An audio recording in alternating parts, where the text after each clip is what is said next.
Oh, hey y'all. Welcome to my studio. My name is Catherine Hicks, and I'm a hand embroidery artist. And this video is part of a series called Makers and Creators, Cultivating Craft at Woodlawn. In this little nook, I've made work that has been shown and collected all over the United States and just last year in the United Kingdom. The first thing I'd like to show you is the very first art embroidered portrait that I ever made. At the time, I was taking a life drawing class at a local community college because I wanted to learn more about drawing faces, which had always intimidated me quite a bit.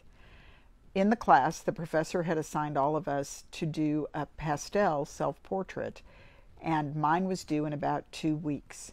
I tried hard with the pastels, but the pastels never tried hard with me. All I got was just smeary yuckiness, and I knew that I was going to fail that assignment if I didn't figure out something to do. So I looked around in this very little studio, and I found a basket of what I call dead needlepoint wool, which was the leftover wool from needlepoint kits. And I threaded up some needles and loaded up a couple of stretcher bars, and I made this. It's not a great self-portrait, but it proved to me that the technique of embroidering as a drawing medium would work. My professor loved it. He gave me an A not only for the portrait, but an A for the course, and I knew that I was really onto something that I enjoyed doing and that would allow me to really express what I wanted to express. So I rethought the whole idea of devoting myself to painting and drawing, and I began to look at needles as my tool of choice. Before I started embroidering, I spent a year writing a blog about Vincent van Gogh teaching me how to paint.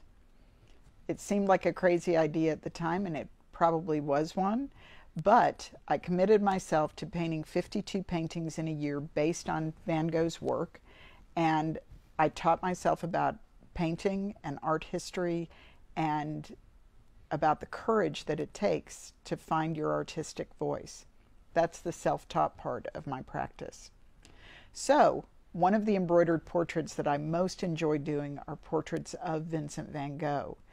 This little portrait features Vincent, and it's based on one of his own self-portraits. This little portrait has Vincent in a stumpwork hat, so the hat kind of sticks out a little bit. It was very fun to do. And Vincent's broad brush strokes, which I think you can see there, are super easy to render both in paint and in wool.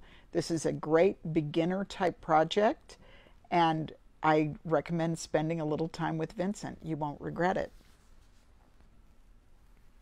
And here is my Crying Girl, a portrait of Me Too.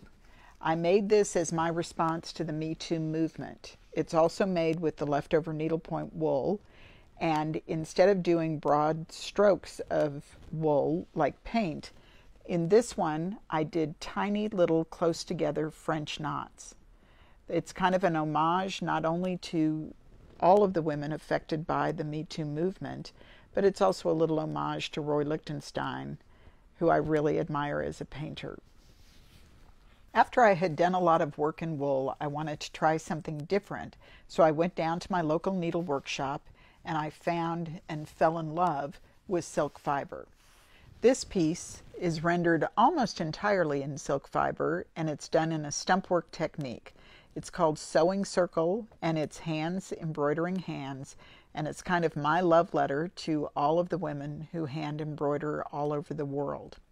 You can see, if you look really closely, that there are actual needles in this piece, and I have gotten in trouble when I have sent it away because I didn't warn the first group that there were needles and people got poked.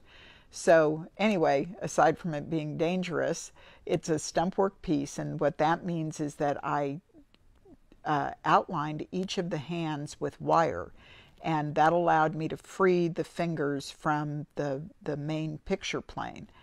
It was really a super complicated puzzle to solve, but a really fun piece to work on. And what you only know if you've seen the piece in person or now in this video is that the center is actually a hole. I did that to solve a little problem that I had sewn myself into, and like many of the problems that I encounter, I sewed myself in and I sewed myself out of it. So that's my hand embroidery sewing circle. The last piece I'm going to show you is a portrait that is a little bit similar to the piece that I showed at Woodlawn this year, which was a portrait of suffragette Alice Paul.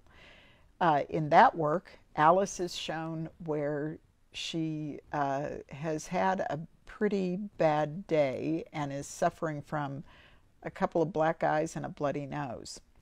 So while I was working on the portrait of Alice Paul, I also was working on this portrait that I'm calling Bloody Hell, a portrait of Fleabag. I just loved the British television show Fleabag, and I just wanted to capture something about that scene where she finds herself in the bathroom mirror. If you don't know it, I think it's on Prime, so enjoy a little time with Fleabag. This one is actually mounted on a mirror. I think it's probably hard to tell. You can see the light reflected, and you can see my fingers reflected there. And it is part of a series that I'm now doing of embroideries on mirrors, which is my latest work, and they're pretty interesting to do. I'll close by showing you what I'm currently working on. This is based on a photo that I took in London of a mannequin in a display window.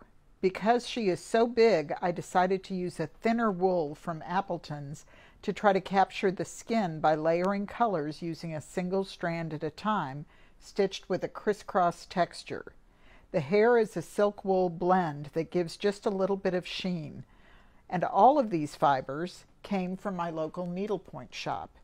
This is Appleton's wool, and it comes in a variety of dimensions. And then this is the silk and wool blend that I'm using for the hair. I can tell by the sound of the cocktail shaker that it's time for me to close the studio tonight. Thank you all for joining me here, and I hope to see you again soon. And happy trails, y'all.